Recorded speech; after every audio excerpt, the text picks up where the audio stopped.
زہرا جمالہ جلوہ صبح ازل نور ذات لم یزل باعث تکوین عالم فخر آدم و بنی آدم احمد مصطفیٰ جناب حضرت محمد مصطفیٰ صلی اللہ علیہ وآلہ وسلم کی بارگاہ میں اپنی عقیدتوں، ارادتوں اور محبتوں کا خراج پیش کرنے کے بعد معزز محترم سامعین عزیز وطن، آج کی یہ تقریب ولادت مصطفیٰ صلی اللہ علیہ وآلہ وسلم کے عنوان کے تحت انعقاد پذیر ہے۔ اللہ جل وعلا کی بارگاہ میں دعا ہے اللہ تبارک و تعالی اس محفل پاک کا اہتمام کرنے والوں کی عمر میں، روزی میں، رزق میں برکتیں عطا فرمائے۔ اس محفل پاک کے اندر چل کے آنے والے جو احباب یہاں تشریف لائے، اللہ تبارک و تعالی ہر قدم آپ کو کثیر نیکی عطا فرمائے۔ اس محفل کو اللہ پاک میرے لیے بھی اور آپ سب کے لیے بھی بخشش اور نجات کا ذریعہ فرمائے۔ آقا کریم صلی اللہ علیہ وآلہ وسلم نے ارشاد فرمایا، انا دعوت ابیکم ابراہیم، فرمایا میرے امتیوں میں تمہیں ایک بات کی خبر دیتا ہوں، انا دعوت ابیکم ابراہیم، میں تمہارے باپ جناب ابراہیم کی دعا کا نتیجہ بن گیا۔ سبحان اللہ۔ میں جو تمہارے درمیان تشریف لایا ہوں یہ تمہارے باپ جناب ابراہیم کی دعا کا نتیجہ بن کے آیا ہوں کہ جناب ابراہیم نے اپنے رب سے مجھے مانگا اور رب نے تمہارے درمیان مانگا۔ سبحان اللہ۔ حضرت ابراہیم علیہ نبینا علیہ السلام کا ایک گہرا ربط ہے امت محمدیہ کے ساتھ، اور سب سے بہترین ربط یہ ہے کہ انہوں نے اتنا بڑا کرم اس امت پر فرمایا کہ رب کا محبوب اس رب سے مانگ کے امت کو عطا۔ سبحان اللہ۔ سو اللہ تبارک و تعالیٰ کے محبوب صلی اللہ علیہ وآلہ وسلم نے بھی اور خود خدا نے بھی مصطفیٰ کریم صلی اللہ علیہ وآلہ وسلم کی اس ولادت اور آمد کی وجہ سے جناب ابراہیم کا وہ تعلق اس امت کے ساتھ بنا دیا کہ باقی کسی نبی کا وہ تعلق اس امت کے ساتھ نہ جڑ سکا۔ آپ دیکھیں، ہم قربانی کرتے ہیں، رسول اللہ صلی اللہ علیہ وسلم سے پوچھا گیا یا رسول اللہ ما هذه الاضحیہ، یہ قربانی کیا ہے؟ حضور نے فرمایا ہوا سنت ابیکم ابراہیم، یہ قربانی تمہارے باپ جناب ابراہیم کی سنت۔ سبحان اللہ۔ طریقہ ابراہیم کا تھا، لیکن اللہ تبارک و تعالی نے ابراہیم کی ادا کو اتنا پسند فرمایا، رسول اللہ صلی اللہ علیہ وسلم کی امت کے اندر اللہ پاک نے یہ قیامت تک طریقہ رکھ چھوڑا، فرمایا جو بھی مصطفیٰ کا امتی ہے، امتی میرے مصطفیٰ کا ہوگا، طریقہ ابراہیم کا بناتا ہے۔ سبحان اللہ۔ پھر آپ دیکھیں باقی اللہ کے 1,24,000 کے اندر جتنے کم و بیش دنیا کے اندر آئے، ہم سب پر اجمالی طور پر ایمان رکھتے ہیں، سب کی نبوت کو ہم برحق مانتے ہیں، سب اللہ کے پیغمبر تھے، اللہ کے پیغارے تھے، اللہ نے انہیں اپنی نبوت کے لیے، رسالت کے لیے چن لیا، ہمارا سب پر ایمان ہے، لیکن باقی کسی نبی کا نام لے کر ہم نماز میں درود نہیں بھیجتے، تنہا جناب ابراہیم کا۔ سبحان اللہ۔ ادھر محمد مصطفیٰ کا نام لیتے ہیں، ادھر جناب ابراہیم کا نام لے کے کہتے ہیں اللہم صلی علی محمد وعلی آل محمد کما صلیت علی ابراہیم وعلی آل ابراہیم انک حمید مجید۔ سبحان اللہ۔ حضرت ابراہیم علیہ نبینا علیہ السلام کے اوصاف کو اللہ پاک نے قرآن میں بیان فرماتے ہوئے ارشاد فرمایا کہ قال له ربه اسلم قال اسلمت لرب العالمین۔ ابراہیم کے بارے میں کیا پوچھتے ہو، ابراہیم کے خوبیوں کے بارے میں تمہیں کیا بتاؤں؟ ابراہیم کی شخصیت تو ایسی عظیم شخصیت ہے، اذ قال له ربه اسلم قال اسلمت، کہ ابراہیم کو جب بھی اس کے رب نے کہا ابراہیم جھک جا، ابراہیم کہتے ہیں باری تعالیٰ یہ سر تیری چوکھٹ سے اٹھایا ہی کہا اسلمت لرب العالمین، ماضی کا صیغہ اسلمت ماضی پر جو ہے وہ گزرے ہوئے زمانے پر دلالت کرتی ہے۔ رب کہتا ہے ہم نے کہا ابراہیم جھک جا، ابراہیم کہتے ہیں اسلمت، باری تعالیٰ میں نے تو ہمیشہ اپنا سر تیری دہلیز پہ جھکا کر رکھا ہے۔ دنیا کے اندر انسان کو 4 چیزوں سے بڑی محبت ہوتی ہے، 4 چیزوں سے ہر بندہ بڑی محبت رکھتا ہے۔ انسان کو اپنے گھر سے بڑی محبت ہوتی ہے، جس جگہ انسان پیدا ہو، جس جگہ انسان کا بچپن گزرے، جہاں انسان اپنی جوانی گزارے، جہاں اپنا انسان گھر بناتا ہے، انسان کا دل نہیں کرتا کہ وہ اپنا مٹی کا بنا ہوا گھر بھی چھوڑ کے جانے کو کوئی بھی بندہ ایگری نہیں ہوتا، چاہے آگے اس کو محلات بھی لگے۔ بڑی اچھی مقام، بڑی اچھی لوکیشن کی جگہ بھی تو بندہ دے پر کہے کہ تم اپنے پنڈ کو، اپنے گاؤں کو چھوڑ کر وہاں آ جاؤ، بندہ راضی نہیں ہوتا۔ حضرت ابراہیم علیہ نبینا علیہ الصلوۃ والسلام اللہ کے وہ عظیم پیغمبر ہیں۔ جناب ابراہیم اردن کے اندر آپ پیدا ہوئے، وہاں آپ نے مکان بنایا، رب کی طرف سے حکم آیا ابراہیم اس گھر کو چھوڑ کے آگے ہجرت کر جاؤ۔ حضرت ابراہیم ہجرت کرنا شروع کر دیتے ہیں۔ اب حکم ہوتا ہے شام کی طرف جاؤ، شام وہاں جاتے ہیں، کچھ دیر وہاں بسیرا ہوتا ہے، پھر مکان بنانا شروع کرتے ہیں، پھر رب کا حکم آتا ہے ابراہیم یہ مکان بھی چھوڑو، آگے چلو۔ اللہ کا حکم بجا لانے کے لیے جناب ابراہیم شام کو بھی چھوڑ دیتے ہیں، مصر کو بھی چھوڑ دیتے ہیں، اور فلسطین کو بھی چھوڑ دیتے ہیں، وہاں سے ہجرت کر کے رب فرماتا ہے اب مکہ کی طرف ہجرت کر جاؤ۔ جناب ابراہیم مکہ کی طرف ہجرت کر جاؤ۔ ہجرت کتنا بڑا عمل ہے، آقا کریم صلی اللہ علیہ وسلم نے فرمایا جب کوئی بندہ اللہ کی رضا کے لیے ہجرت شروع کرتا ہے، ابھی وہ ہجرت کے لیے پہلا قدم رکھنے کے بعد دوسرا قدم نہیں رکھتا کہ اللہ تبارک و تعالیٰ اس کے لیے جنت کو واجب کرے۔ سبحان اللہ، بندے کے لیے ہے جو اللہ کے راستے میں ہجرت کرتا ہے۔ جناب ابراہیم نے رب کا حکم مانا، جہاں رب نے کہا وہاں جا کر جناب ابراہیم پہنچے، اور اس دور کے اندر ہجرت آسان بھی نہیں ہوا کرتی تھی۔ دوسری چیز جس سے انسان محبت کرتا ہے وہ ہے انسان اپنے جان کے ساتھ محبت کرتا ہے۔ ہر بندہ چاہتا ہے کہ یار میری جان بچ جائے۔ آج لوگ بڑے بڑے ڈاکٹروں کے پاپڑ بیلتے ہیں، بہت زیادہ سفر کرتے ہیں، اخراجات برداشت کرتے ہیں، بہت زیادہ جو ہے اس پر پیسہ خرچ کرتے ہیں اپنی صحت کے لیے، اپنی جان کی حفاظت کے لیے۔ جناب ابراہیم کو اللہ تبارک و تعالیٰ کی طرف سے حکم ہوا ابراہیم تیری جان چاہیے، عرض کی رب جلیل تو حکم تو فرمائے ابراہیم نار نمرود میں کودنے کے لیے، اور پھر حضرت ابراہیم نے اپنی جان کا نذرانہ بھی نار نمرود کے اندر کود کر جو اللہ کی بارگاہ میں پیش کر دیا۔ یہ تو رب کا کرم ہوا، فرمایا ابراہیم یہاں امتحان کے اندر آنا اور یہاں تک آنا تیرا کام تھا، اب تیری زندگی کو امر کرنا مجھ رب العالمین۔ اللہ تبارک و تعالیٰ نے اپنے حکم سے کلنا یا نار کونی بردم و سلام علی ابراہیم کہہ کے آگ کو ٹھنڈا کر دیا اور سلامتی والا کر دیا۔ تیسری چیز جس سے میں بھی اور آپ بھی محبت کرتے ہیں، ہر بندہ محبت کرتا ہے اپنے مال کے ساتھ۔ ابراہیم علیہ نبینا کو اللہ پاک نے بڑا مال عطا کیا تھا کسی دور میں۔ اللہ کے فرشتے ایک روز اللہ کی بارگاہ میں عرض کرتے ہیں باری تعالیٰ یہ ابراہیم کو تو نے خلیل اللہ کیوں بنا دیا؟ خلیل اللہ اللہ کا دوست، اسے اپنا دوست کیوں فرمایا؟ اللہ تبارک و تعالیٰ فرماتے ہیں فرشتوں ابراہیم ہے ہی اتنا نرالا اور اتنا پیارا، اس لیے اسے اپنا خلیل بنایا۔ فرشتے عرض کرتے ہیں باری تعالیٰ ایسی کیا عظیم بات ہے اس پر ابراہیم کے اندر کہ اسے ہی اپنا خلیل بنایا؟ اللہ پاک نے فرمایا میرے فرشتوں جاؤ تم جا کے آزمائش کر لو، آزما لو میرے نام پر، دیکھو ابراہیم کیا کچھ لٹا دیتا ہے۔ اب ایک فرشتہ بچتی شکل کے اندر آتا ہے، انسانی شکل کے اندر، جناب ابراہیم اپنے ڈیرے پر موجود ہیں، وہ فرشتہ وہاں سے مسافر بن کے گزرتا ہے اور مسافرت کی حالت کے اندر چلتے ہوئے رب کا نام علامنا شروع کر دیتا ہے۔ جناب ابراہیم رب کا نام سنتے ہیں، بندہ بھی رب کا نام پکارے تو انسان جو ہے عرش کر اٹھتا ہے۔ رب کے قرآن کی قاری اچھا ہو، وہ تلاوت کرے تو انسان کے رونگٹے کھڑے ہو جاتے ہیں۔ آپ اندازہ کریں جب رب کا نام علامنے والے فرشتے ہوں تو پھر کتنا ہوگا۔ حضرت ابراہیم اس فرشتے کی آواز کو سنتے ہیں، دوڑ کے پیچھے جاتے ہیں، کہتے ہیں مسافر ایک دفعہ پھر میرے رب کا نام۔ وہ کہتے ہیں آپ کون؟ آپ نے کہا میں رب کا بندہ ہوں۔ اس نے کہا پہلے میں اپنی ترنگ کے اندر کہہ رہا تھا، میرا اپنا ذوق تھا، اپنا وجدان تھا، اپنی لے کے اندر کھڑتا ہوا جا رہا تھا، اب تیرے حکم پر اندر پڑوں گا تو میں اس کا معاوضہ دوں گا، اس کا معاوضہ دوں گا۔ جناب ابراہیم کہتے ہیں تو میرے رب کا نام پکار کر تو دیکھ، تجھے رب کا یہ بندہ مالا مال کر دے گا۔ اور وہ اللہ کا فرشتہ ابراہیم علیہ نبینا کے سامنے جب رب کا نام لیتا ہے، حضرت ابراہیم بچ کے گھر آتے ہیں اور بچ کی کیفیت کے اندر فرماتے ہیں یہ جو رب نے مجھے گائیں اتنی ساری عطا کی ہیں، یہ ساری کی ساری تیری، یہ ساری کی ساری تجھے دیتا ہوں۔ رب کا نام پکارنے پر ایک دفعہ پھر نہیں کہہ دیتا، اب وہ کہتے ابراہیم یہ گائے بھی تھی یہ تو مجھے مل گئی، اب کیا دے گا؟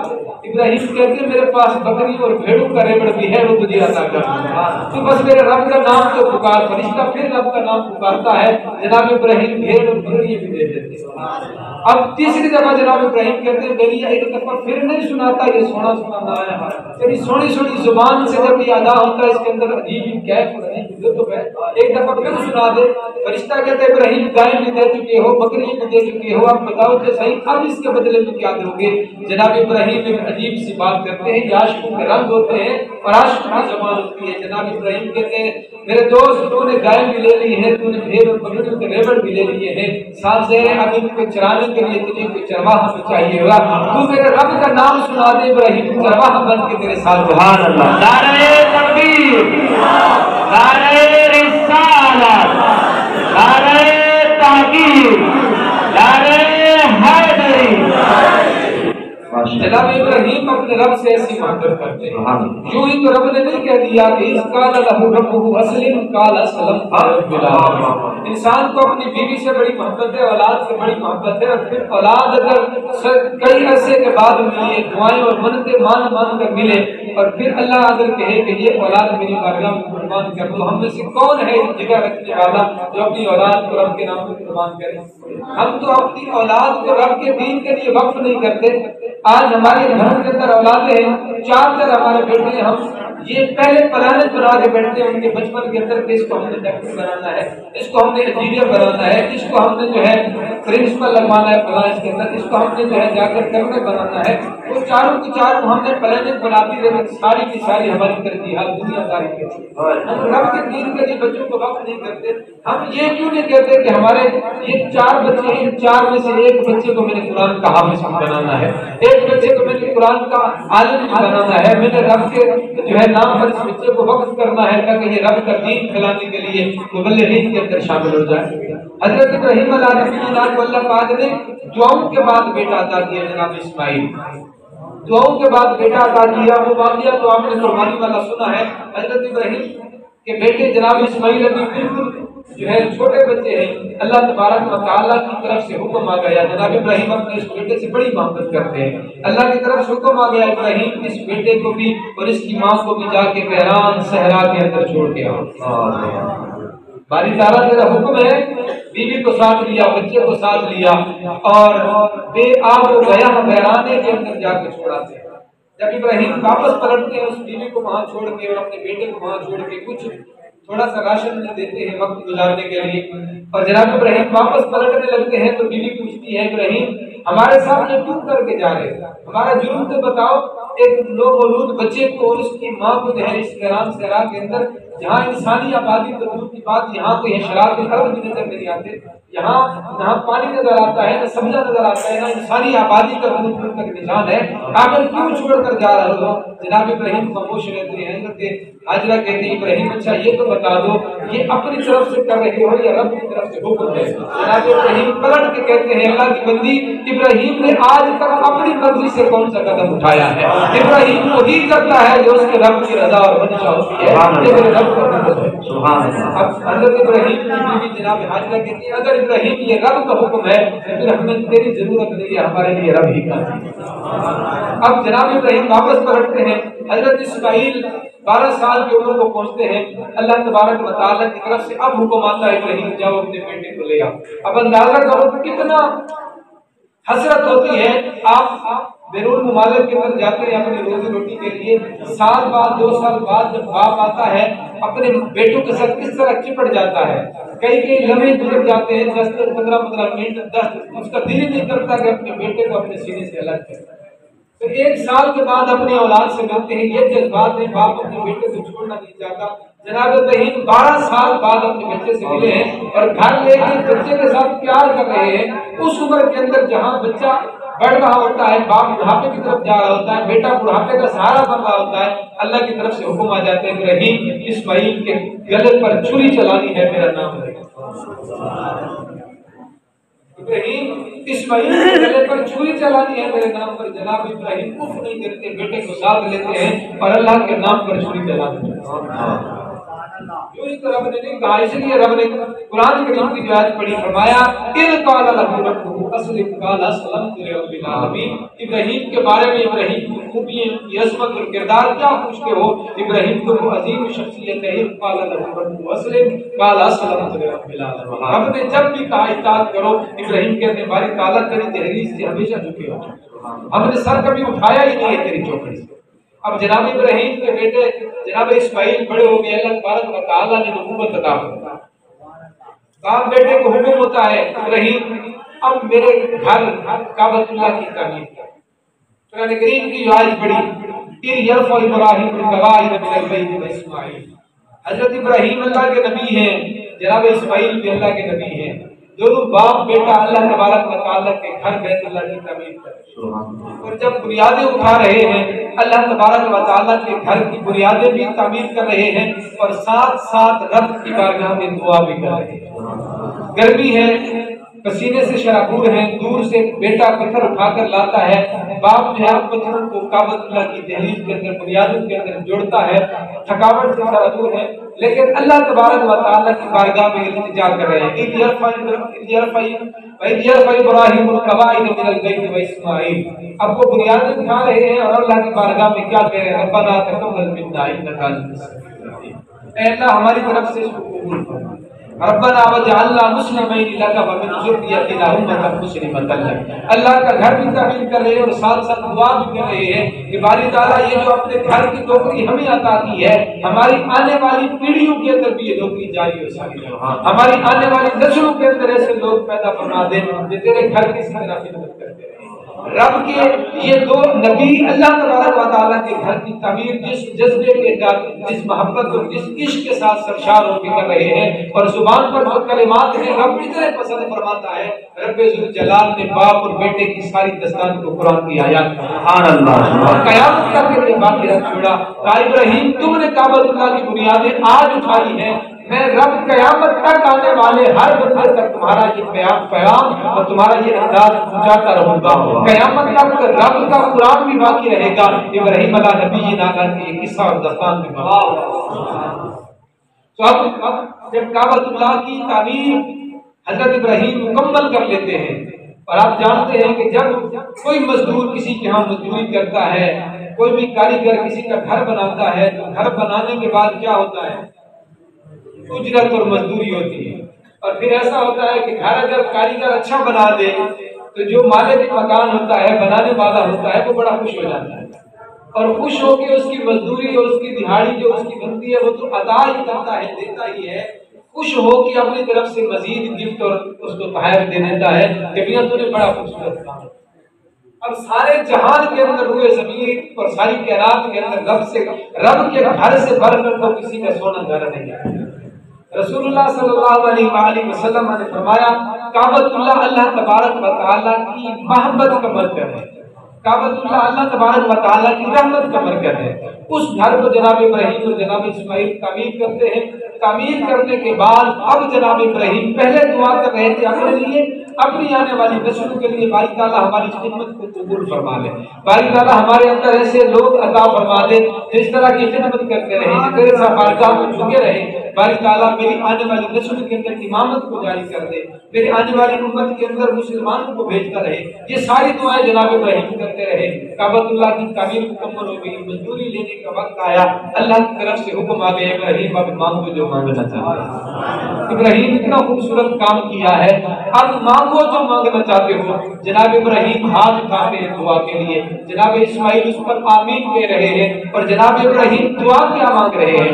ربنا وابعث فیہم رسولا منہم، باری تعالیٰ اب اس آنے والی امت کے اندر وہ اپنا پیارا محبوب بھیج دے، باری تعالیٰ اپنا پیارا محبوب بھیج دے جو آ کے ان کے دلوں کو صاف کر دے، جو ان کے دلوں کو تقیہ کے نور سے مزین کر دے، جو ان کے دلوں کے اندر کسی غلاظ میں اتار کے تیری محبت تیری قربت کے نور سے ان کے دلوں کو مزین کر دے۔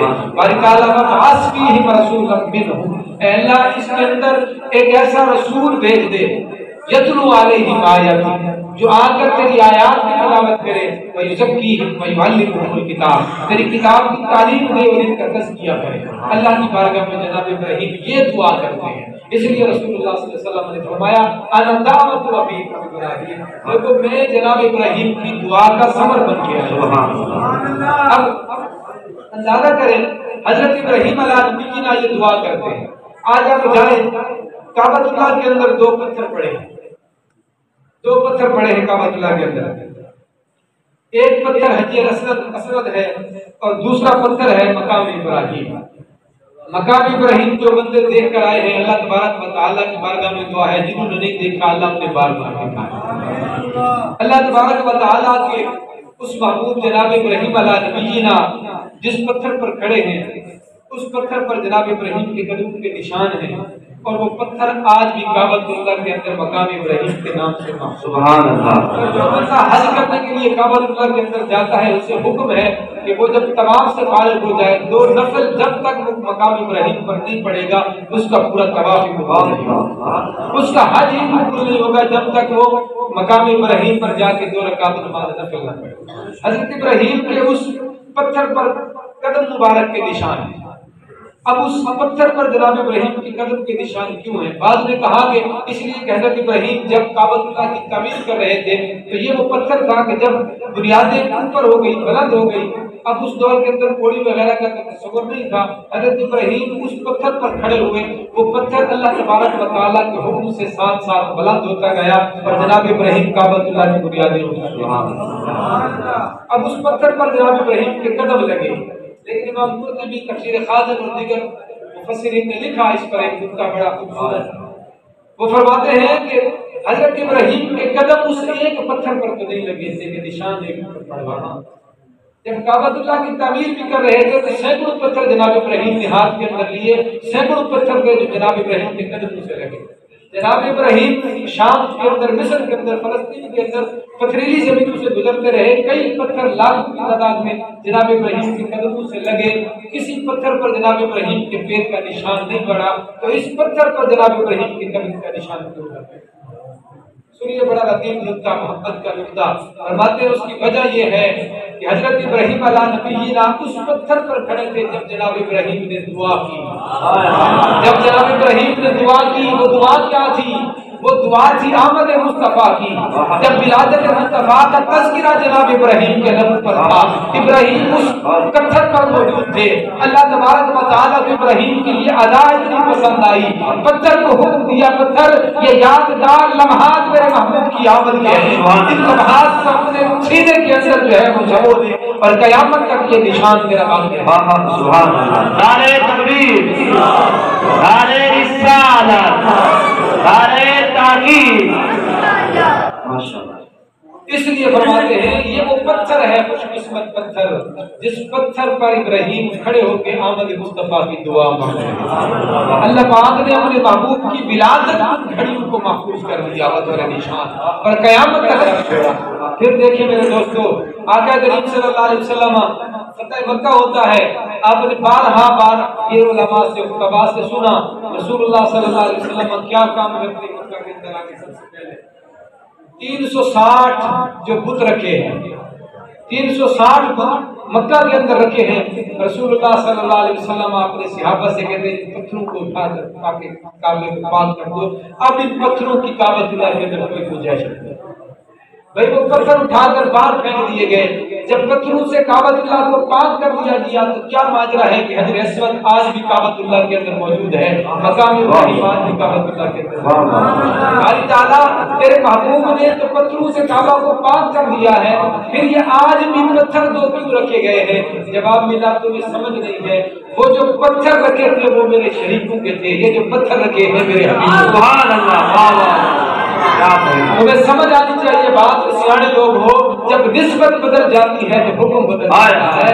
ان کی نسبت شریکوں کے ساتھ تھی، انہیں کعبۃ اللہ کو ان سے پاک کر دیا ہے۔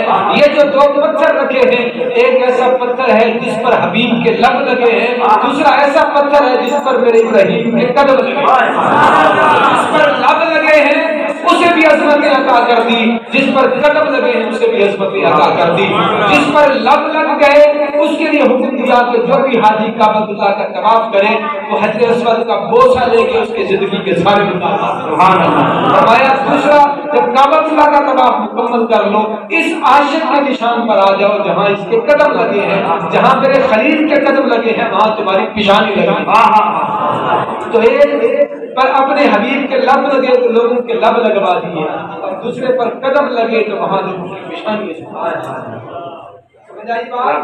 نسبت بدل جانے کی وجہ سے احکام بدل جاتے ہیں واقعہ کریم صلی اللہ علیہ وآلہ وسلم کو اللہ تبارک و تعالیٰ نے ابراہیم نے رب سے مانگا اور رب ذوالجلال نے پھر جب اس امت کے اندر عطا کیا آپ اگر وہ آیت قرآن کی آپ کو یاد ہے ربنا وبعث فیہم رسولا یہ لفظ ہے جناب ابراہیم کی دعا اور جناب ابراہیم کی اس دعا کو جب اللہ پاک نے قبولیت کی شکل میں رسول کریم صلی اللہ علیہ وسلم کی بعثت کے بعد جب اس رسول اللہ علیہ وسلم کی بعثت کے بعد قرآن کی آیات نازل کی تو اللہ تبارک و تعالیٰ کا انداز دیکھیں کہ جو الفاظ جناب ابراہیم نے دعا کے اندر کہے تھے رب ذوالجلال نے بعینہ وہی الفاظ سبحان اللہ کیا فرمایا لقد من اللہ علی المؤمنین فرمایا تحقیق اللہ نے بہت بڑا احسان کیا ہے مومن پر بہت بڑا احسان کیا ہے اذ بعث فیہم رسولا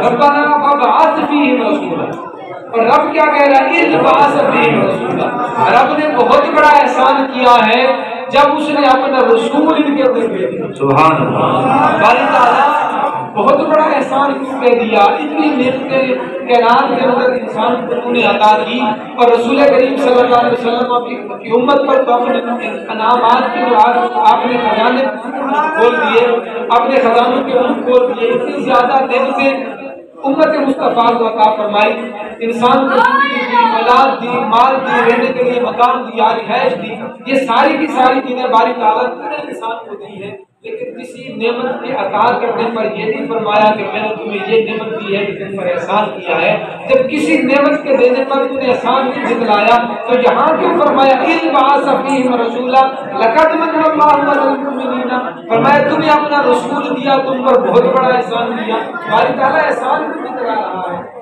اللہ کی طرف سے جواب آیا لوگوں باقی جتنی نعمتیں بھی میں نے تمہیں دی ہیں میرے خزانے بھرے پڑے ہیں تمہیں ساری کائنات کو انسانوں کو بھی اور جنات کو بھی اگر تمہاری مطلوبہ نعمتیں سب کو دے دوں اور نواز دوں ایک ایک کے بدلے میں 100 ہزار نعمتیں دے دوں پھر بھی میری نعمتوں کے اندر کمی نہیں آنے والی اس لیے کہ پیچھے جو خزانے بھرے پڑے ہیں ہاں اس نعمت پر اس لیے احسان دلایا ہے کہ یہ وہ علیم نعمت ہے اور یہ وہ یکتا در نایاب ہے جو میری رحمت کے خزانوں کے اندر بھی تنہا تھا میں نے تمہیں عطا کر دیا ہے اس لیے فرمایا لقد من اللہ سبحان اللہ اس لیے کہا کہ میں نے تم پر بہت بڑا احسان کیا ہے کہ تمہیں یہ محبوب عطا فرمایا سبحان اللہ پھر یہ بھی احسان کی وجہ ہے کہ فرمایا یہ جو میں نے تمہیں اپنا نبی عطا کیا ہے نا اس کی مقام اور اس کی عظمت کو دیکھو کہ یہ میرا محبوب تھا یہ میرا محبوب تھا اور کوئی بھی بندہ اپنا محبوب تو دیکھنے کے لیے بھی کسی کو نہیں دیتا کوئی بھی بندہ اپنا محبوب دکھانے پر بھی راضی نہیں ہوتا شیخ عبد الحق محدث دہلوی رحمۃ اللہ علیہ انہوں نے خواب میں رسول اللہ صلی اللہ علیہ وسلم خواب میں رسول اللہ صلی اللہ علیہ وسلم کی زیارت کی تو حضور سے پوچھا یا رسول اللہ حضرت یوسف کے بارے میں ہے کہ وہ سبھی حسن والے ہیں اور آپ نے اپنے بارے میں فرمایا کہ میں نمکین حسن والا ہوں انا املح اور اخی یوسف اصبح میں میرے بھائی یوسف سبھی حسن والے ہیں اور میں نمکین حسن والا ہوں حضرت شیخ عبد الحق خواب کے اندر حضور سے عرض کرتے ہیں یا رسول اللہ وہ نمکین حسن جو ہے وہ تو سبھی حسن سے بڑھ کر ہوتا ہے اس کا کیفیت علیحدہ ہوتی ہے اس کا ذائقہ علیحدہ ہوتا ہے اس کے اندر جو ہے لذت علیحدہ ہوتی ہے اے اللہ کے رسول صلی اللہ علیہ وسلم وہ جو سبھی حسن والا ہے اس کا عالم یہ ہے کہ اس کے حسن کو مصر کی عورتوں نے دیکھا تو اپنی انگلیاں کاٹ ڈالی حسن یوسف پہ کٹی مصر میں انگشت زنا حسن یوسف پہ کٹی مصر میں انگشت زنا اے محبوب صلی اللہ علیہ وسلم یوسف کو دیکھ کے، اس کے حسن کو دیکھ کے تو مصر کی عورتوں نے اپنی انگلی کٹا دی، پھر آپ کے ساتھ یہ معاملہ کیوں نہیں ہوا حالانکہ آپ کا حسن ان سے بڑھ کر ہے؟ تو آقا کریم صلی اللہ علیہ وسلم نے شیخ عبدالحق محدث دہلوی کو جو خواب کے اندر جواب دیا، آپ نے فرمایا میرا جو حسن ہے، فرمایا حسنی مستورۃ عن اعین الناس من غیرۃ اللہ کما قال، فرمایا اللہ تبارک و تعالیٰ نے میرے حسن کو لوگوں کی آنکھوں سے چھپا کر رکھا ہے اپنی غیرت کی وجہ سے۔ اللہ سب سے بڑا غیرت مند ہے، کوئی عام بندہ غیرت مند یہ نہیں چاہتا کہ اس کے محبوب کو کوئی دیکھ لے، تو جو سب سے بڑا غیرت والا ہے وہ کیسے چاہتا فرمایا حضور کا حسن اللہ نے لوگوں پر ظاہر ہی نہیں کیا، تو رب نے فرمایا لوگوں یہ میرا محبوب تھا، عام شخصیت نہیں تھی، میرا محبوب تھا، اور میرا محبوب میں نے تمہیں عطا کر دیا، اس لیے فرمایا میں نے تم پر احسان کیا۔ سبحان اللہ، میں نے تم پر احسان نہیں بلکہ بہت بڑا احسان کیا، اذ بعث فیہم رسولا۔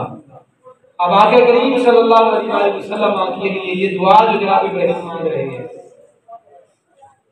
اس کے اندر لفظ دیکھیے ربنا وابعث فیہم رسولا۔ ابراہیم کیا دعا مانگ رہے ہیں؟ اے اللہ بھیج دے، اے اللہ۔ اور رب قرآن میں کیا کہتا ہے؟ اذ بعث فیہم رسولا، جب میں نے بھیج دیا۔ سمجھیے گا، باری تعالیٰ بھیج دے، رب کہتا ہے میں نے بھیج دیا۔ اچھا بھیجا کسے جاتا ہے؟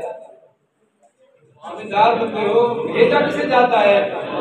بھیجا اسے جاتا ہے جو پہلے کسی اور مقام پہ موجود ہو اور پھر اسے کسی اور جگہ بھیجا جائے، یہ بھیجنا ہوتا ہے۔ بھائی کسی کو یہاں MLA بنا کر بھیج دیں، کسی کو یہاں کا پولیس افیسر بنا کر بھیج دیں چھیانک پنجاب کے اندر، تو اس کا مطلب یہ ہے کہ پہلے یہ کسی اور جگہ موجود تھا اور وہاں سے اسے اب عدلی پوسٹ پر بھیجا گیا۔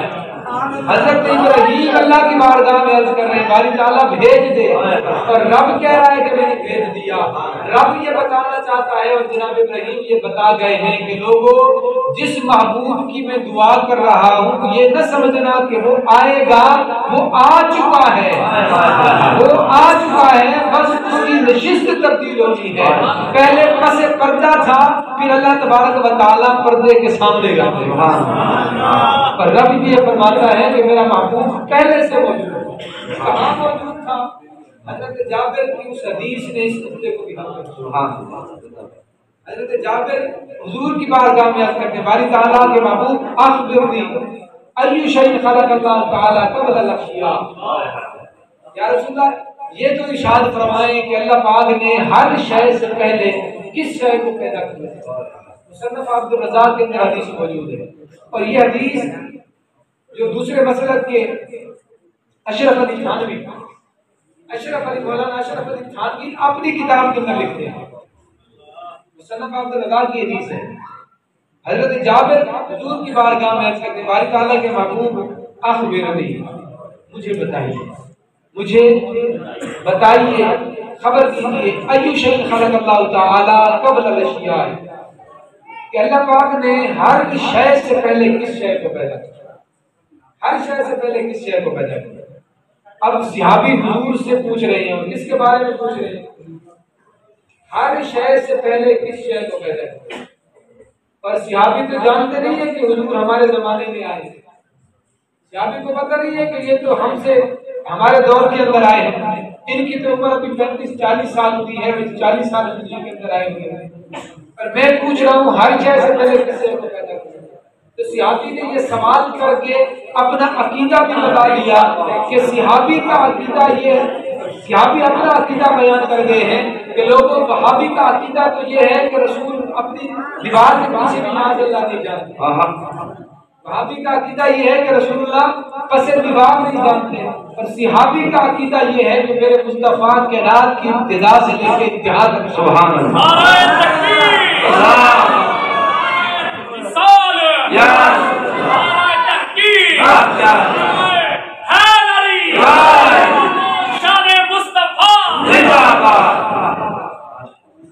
اب رسول اللہ صلی اللہ علیہ وسلم اس کے جواب میں کیا فرمایا؟ حضور نے یہ نہیں فرمایا صحابہ سے کہ میں تو ابھی آیا ہوں، میں تو تمہارے دور میں آیا ہوں، مجھے کیا خبر کہ رات کے اندر ہر شے سے پہلے اللہ نے کس شے کو بنایا۔ رسول اللہ صلی اللہ علیہ وسلم صحابی کو جواب دیتے ہیں، فرماتے ہیں ان اللہ تعالی خلق قبل الاشیاء نور النبی کا بھی نور ہی۔ میرے صحابی تو نے پوچھا اللہ پاک نے ہر شے سے پہلے کس شے کو پیدا کیا؟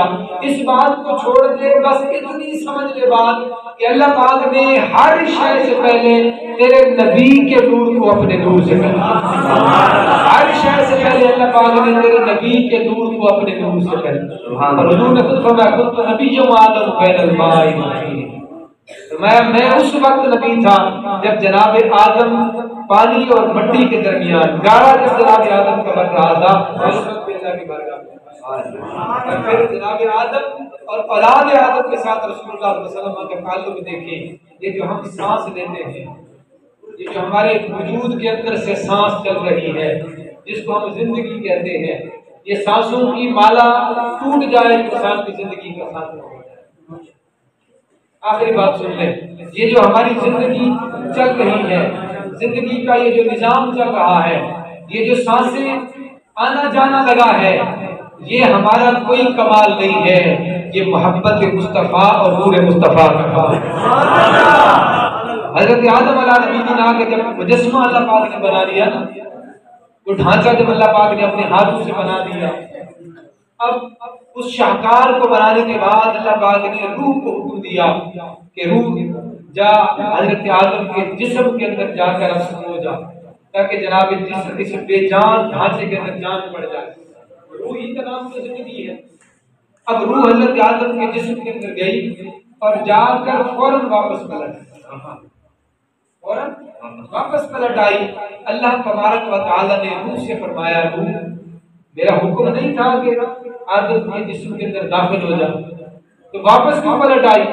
اب روح اللہ کی بارگاہ میں انتہائی عاجزی کے ساتھ عرض کرتی ہے، باری تعالیٰ تیرا حکم بجا صحیح، تیرا حکم ہی تھا کہ فوراً جسم آدم میں چلی گئی، تو پھر واپس کیوں پلٹی؟ روح عرض کرتی ہے، باری تعالیٰ جسم آدم کے اندر تو اندھیرا ہے، یہاں تو ظلمات ہیں، یہاں تو کال پوشتی ہے، اور میں ایک لطیف جسم ہوں، میں لطیف شے ہوں، اور اندر اندھیرا ہی اندھیرا ہے، میرا من نہیں لگتا اس وجود میں، میرا من نہیں لگتا اس وجود میں۔ رب نے فرمایا اچھا یہ بات ہے۔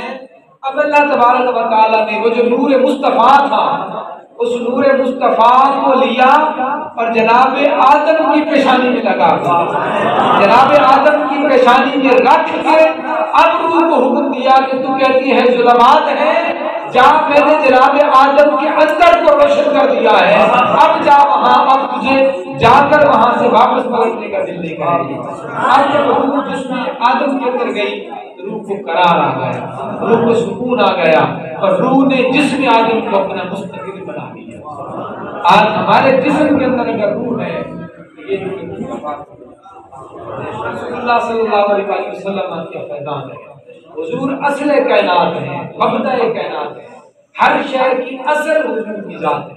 اللہ پاک نے حضور کے اوصاف قرآن میں بیان فرمائے، ان اوصاف میں ایک وصف حضور کا نبی امی فرمایا۔